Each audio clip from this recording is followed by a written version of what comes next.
Hey, how's it going, guys? It's Jacob Haugh here with Shayne Williamson of Jay and Shay's Sports for Dummies. Welcome to the first, yes, you heard me correctly, the first installment of a new mini-series we like to call the XFL Xtra. Today we will be giving you our prediction updates, our rising stars in the league, as well as our thoughts of the brainchild Vince McMahon and Oliver Luck have created. Yes, sir. To start it off with the prediction updates, I will give you the NFL champion, and he will go over our current records. Yes. For week 1, to the surprise of no one, I am winning so far. It is 4-0. I went last week, undefeated. Jacob here, he didn't do bad. He went 3-1, so right behind it. I really don't hear it because the entire NFL season it was game for game, and I feel like this will be game for game too. Yeah, and you're gonna lose. Oh, am I now? Yes. I don't do that often. All right. Oh, you will. Okay. I'm just saying. So, as we said, we wanted to get to our prediction updates, and we also want to get to our rising stars of the league. Obviously, this is a little bit different than the NFL. There's a lot of different rules, a lot of different regulations in the way the game is played. So, when it comes to our rising stars, we're going to pick 2 from quarterbacks, and we pick 2 wide receivers in the league that just really have shown out in the first 2 weeks. And then you may say, where's the running back? But non-existent. We're asking the same question just because it's just... They're not out here. It's not really a thing right now in the XFL. And Jordan Ta'amu is top 5 rusher, and he's a quarterback. And it's just... It's weird, it's wishy-washy, but we're going to get to our stars right now. And that would be... for the quarterback, I'll cover one, you cover one, and I'm going to cover Cardale Jones. Cardale Jones. And Cardale Jones has 511 yards in 2 games in more of a minor league setting with 4 touchdowns, 1 interception. Mind you, he hasn't lost a game as a starting QB since high school. He's 12-0. He just seems very comfortable with his role. He seems like the leader of this team, like the leader of DC. And it feels like DC just fell upon having another good franchise. And like... You could be saying, whoa, they have good franchises? Well, like, recently, the Capitals, you have the Mystics, you have the Nationals. Well, could we be saying the Defenders are the champions of the XFL this year? Best football team in DC. But I just think Cardale Jones and the Defenders work. It just works. The idea of it works. He has a lot of very talented receivers around him that have played in the NFL, even maybe at a starting role. He's got Rashad Ross, who we will be talking about later, who showed out in the AAF for the Hot Shots. He's got Eli Rogers, who played for the Pittsburgh Steelers. He has very good options. And I think that Cardale Jones has the ability to be this league's MVP this year. Yeah, he's very comfortable in the offense. He seems to know all of his progressions, things like that. Is able to avoid mistakes for the most part. Only 1 pick through 2 games. He's been lethal. DC has been good in moving the ball up and down the field. They don't go 3 and out much, which is kind of... It's a rarity here in the XFL where offense has been a little bit of a struggle so far to start, which is to be expected. You have people who haven't really played together before and not the best talent in the world. So you can expect offense to be a little shaky, but DC has been riding high so far through 2 weeks, obviously, because they have perhaps the best quarterback in the league. And they also have embraced the fact that this is the XFL. They're not trying to get too professional with it. You've seen certain teams try to get too analytical with the way they're drawing up their game plan. Hashtag Matt McGloin. And that's hurting them. This is the XFL. Simplify things. They're throwing a flea flicker every game. They're throwing something new at you. There's that new forward pass rule. They're taking advantage of rules that are in the game or different facets of the game that you normally wouldn't throw in every week and using it. It's the XFL. It's a new opportunity. It's a different league. It is not the NFL. It's not that high level yet. So you can do things like this. And the Defenders are succeeding. And in turn, so is Cardale Jones. Yes, indeed. Alrighty, for our second rising star is the other good quarterback. There's a big 3 of quarterbacks. Really, there's a big 2, but you don't say big 2s, you say big 3s. Yeah. Our second best quarterback in the league so far, or perhaps the best, PJ Walker out of Houston for the Roughnecks. He has 442 yards, 7 touchdowns, 1 pick, and Andrew Luck's support. It was an interesting story that came out after a Week 2 victory that Andrew Luck contacted his father, Oliver Luck, who plays a pivotal role in the XFL. He was like, hey, you have to get this guy in your league because he used to play for the Colts' practice squad. And apparently Andrew Luck, he left an impression on Andrew Luck. He thought he was really good. And he was like, hey, you have to get this guy. And he's been lighting it up so far. I would say Houston. DC's really good. They're 2-0. I say Houston has been the most exciting team so far. They played in the best game so far this year against the Battlehawks last Sunday. So I feel like PJ Walker, who has been, I found the funniest joke. Yep. And whose joke was it? It was yours. It might be somebody else's out there. So but you told me. Yeah, if it was somebody else's out there, I'm not taking credit for it. Mm-hmm. But we call PJ Walker the Aldi version of Lamar Jackson. Yeah, he's been really good so far, slinging the rock around the field. Houston's having a lot of fun so far behind him. Up next, okay, I support the Defenders because they're the local team, but we have another defender. Mm-hmm. And let's not confuse people. He's a wide receiver. He doesn't play defense. No. He's a defender, the name of the team. but not a defender. Yeah.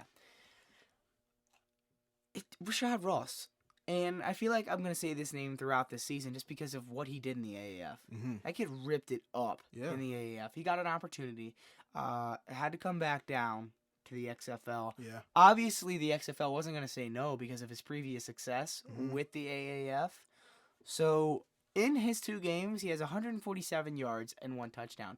And you may say that's not really flashy, but you got to remember, there's not a lot of wide receiver 1 talent. No. In a sort of B league or the XFL, the lower league. There's not a lot of guys who can catch the rock like Rashad Ross and Nelson Spruce and some of these guys can. Mm-hmm. And I'm interested to see if he can keep this up because his presence gives you, lack of a better last name, more of a John Ross type of feel. Right. Or a guy who's just straight quick off the edge with he's like vibrant. Mm-hmm. And he gives me Steve Smith vibes, but a little less aggression. Yeah.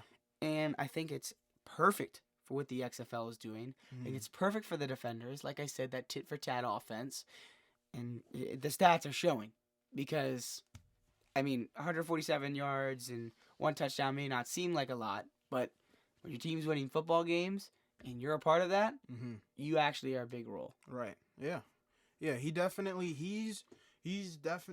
from the AAF now into the XFL. He's kind of separated himself as a football player from the DBs in each of those leagues. Like he's clearly at a higher level than the competition that's put in front of him. And again, XFL still struggling on offense, like I said, to be expected. New league, new teams, things of that nature. I think if we were to see kind of NFL type continuity and familiarity between the quarterback and wide receivers, I feel like he would be putting up even more stats. Like you look at him play, you don't really see DBs get their hands on him in press coverage. You don't really see them attached to him in coverage. He's that good. He gets in and out of his breaks fast, and he can stretch the field a little bit. Yep. Next up, Nelson Spruce. Yes, sir. Unfortunately, he plays for probably the worst team in the league right now. And the Wildcats, they're in the running for it. I guess. They're in the running, again, early, but they're definitely in the running for it. But he is, I would say, the least of their issues so far. He has 192 yards and 2 TDs so far for the Wildcats, who have been kind of struggling to get consistent quarterback play. But he's a guy, I hate to kind of delve into stereotypes, Danny Amendola type, Julian Edelman type, put him in the slot, option routes. Hey, you read the guy in front of you. If he goes this way, you go this way. He'll be open. And that's what he's been he's been making his money on so far this year. Yeah, he's a system guy. Mm-hmm. And you can plug him into any system and he's going to work. Right. He can fit into any offense, college, professional. I could see him in the NFL and more of a second string slot role. I can see him there right now. Right. Actually. And like you said, he's like the Danny Amendola. I wouldn't give him the Julian Edelman look yet. Mm-hmm. And sorry if what we're doing is too much comparison, but this is the only league we have to compare it to. There's no other leagues, and I don't think you guys would understand references from the CFL, and neither would I. But these are just references for players who they could be in the future. Mm-hmm. And I think this is beautiful that they get a second opportunity or a first chance to become that player. And I think Nelson Spruce is taking the right steps to that. And I do not think he's on the worst team in the league, because his team has scored in double figures 2 weeks in a row. That is true. Meanwhile, the Vipers have scored 3 and then 9 points. Yeah. That's sad. That is true. That is true. So now, moving on from our rising stars, we're going to look at our thoughts of the league right away. One of my thoughts is that the Defenders and the Roughnecks are for real. Mm-hmm. These are the two teams you want to see in the XFL Bowl, I believe it's called. XFL Championship. Sorry. Mm-hmm. These are those two teams. You need to see these teams in the XFL Championship. If this league wants to make money, this will be the TV game. Mm-hmm. And obviously they can't control that. But, I mean, what other storylines do you need? A quarterback who hasn't lost a game since high school. A quarterback who has the backing of a former NFL star. Mm-hmm. And gets an opportunity and now is lighting up a league. People call him an all-the version of the NFL MVP. Mm-hmm. I think there's a lot of storylines you can play with here and enjoy. Right. And I think that's what we're going to see in the XFL Championship. I don't see any other team stepping to the Defenders and the Roughnecks. I just think that both of them are extremely real. Yeah. Kind of linking this in with our second point, which is running games aren't really a thing. Because running games are so ineffective and so inefficient so far this season, the best teams really lie with who have the best quarterbacks, and that would be DC and Houston. So I feel like, I don't know, it's kind of, the rules of the XFL are kind of set up to incentivize passing the ball over running the ball, which is why you see, even though we have these quarterbacks who are not that great, why we see much more passes than runs. Because it's incentivized for you to pass the ball more. Vince McMahon, he wants points. He wants the fireworks, and that comes when you throw the ball 60 yards down the field, not when you're handing it up the middle. So I think for those two teams, plus the Battlehawks, because Jordan Tiamu, I believe how you say his last name, he's the third of that big three. He plays for St. Louis, a part of the best game of the league so far against P.J. Walker and the Houston Roughnecks. Those three, they'll be kind of untouched so far this year and for the rest of the year because they have the best quarterbacks. No other team's going to be able to compete with them offensively because they can't score the way they can. They can't throw the ball the way they can. And to the people saying, whoa, where's these preseason rankings of the Renegades and the Vipers and all these people? Well, Landry Jones didn't impress me. No. But he didn't underwhelm me. Expectations weren't blown. Expectations weren't met. Game managing. Yes. Supreme game managing. Mind you, he is hurt. So one thing I want to see him do next week is absolutely blow my mind. Yeah, that would be nice. And win their game against the, I believe they are playing the Dragons. But one thing that you mentioned before our podcast that I thought was hilarious was the standard in the NFL that you have to get points. And it's okay to get points. But in the XFL, if you're losing by a lot, coaches don't do what? They don't go for the three-pointer. And they're not doing what? They're not being aggressive. They're not doing math. Yeah. You told me this before the podcast. You said coaches can't do simple math. No. If you were losing by 18, that is a 2-score game in the XFL. That's crazy. Because you can get up to 9 points. So if you're unfamiliar with the new rules, after you score a touchdown, there is no point after attempt. It's always kind of the 2-point conversion style you're familiar with in the NFL. You can go for a 1-pointer, which is where a normal 2-point conversion is in the NFL. You go for a 2-pointer, which is a yard and a half backwards. And then the 3-pointer is 3 yards behind the 1-pointer. So if you score, that's 6 automatically. And then you can get the 3-pointer. And in 2 possessions, 18 points is gone. But all these teams are like, I feel better about it if we're closer. Instead of, okay, we have to be aggressive. We have to do math, first grade math. And we'll go for 3. If we don't get it, fine. We can make up for it by going for 3 the next time. And in my head, there's a reason these coaches aren't in the NFL. And I don't know. I think you got to pay attention less on the media talking to you at halftime and talking to you between the game and during the game and all that stuff. Focus on the numbers. Yeah. Focus on game managing, and hopefully you can get a job on an NFL staff. Right. One thing I want to bring to light is that this is bringing real football back. I love, this has never been a part of real football, but I love the passion. Like, it feels like real American, sadly, to have a reporter come up to you after you throw an interception that just cost you a game and say, so we're going to role play here. Shayne just threw an interception. Yeah. He's on the Roughnecks. I'm a reporter. Shayne, you just threw an interception. What happened there, buddy? Get out of my face. Exactly. And that is live television. That is from the mind of a WWE phenom. Vince McMahon. That was genius marketing, genius work. I love this. It adds a different aspect we don't get to see. Yeah. Because there's those little meme reports during the NFL season where we finally get to see what they said on the sideline. Right. And here, there's no mixing of words. No. I mean, you gave me the example of Matt McGloin. Yeah. Ripping apart the game plan. Yeah, halftime, mind you, this guy, this Joker, was 8 for 19. No points for the Guardians. At halftime, the reporter comes up to him, asks him his thoughts on the half. He was like, we need to change the whole entire game plan. Reporter runs to the head coach, tells him what the quarterback said. Kevin Gilbride, their head coach, said, I need to go talk to him and figure out what the problem is because he needs to play better. Boom. Fast forward. Guardians' first possession of the second half. What does Matt McGloin do? He throws a pick six. It becomes the first quarterback to be benched so far in the XFL. I mean, that's entertainment, folks. You won't find it anywhere else. Are you not entertained? And lastly, what I've said several times already on our XFL Extra is that this is a second chance. Guys like Sean Oakman. Yeah. Haven't played football forever. Guys who've been cut, Eli Rogers.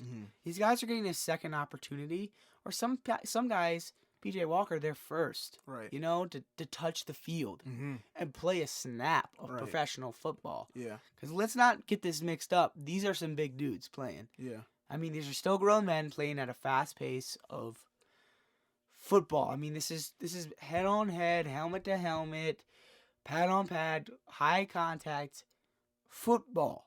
And I think that's what a lot of people are forgetting. Is it a lot more fun? Is there Bud Light seltzer breaks after the game? Yes. But I think with this game, what we have to remember is that the beauty of it is that there are second and first chances for these men who have put their entire life's work into being a football player, and they finally get that opportunity.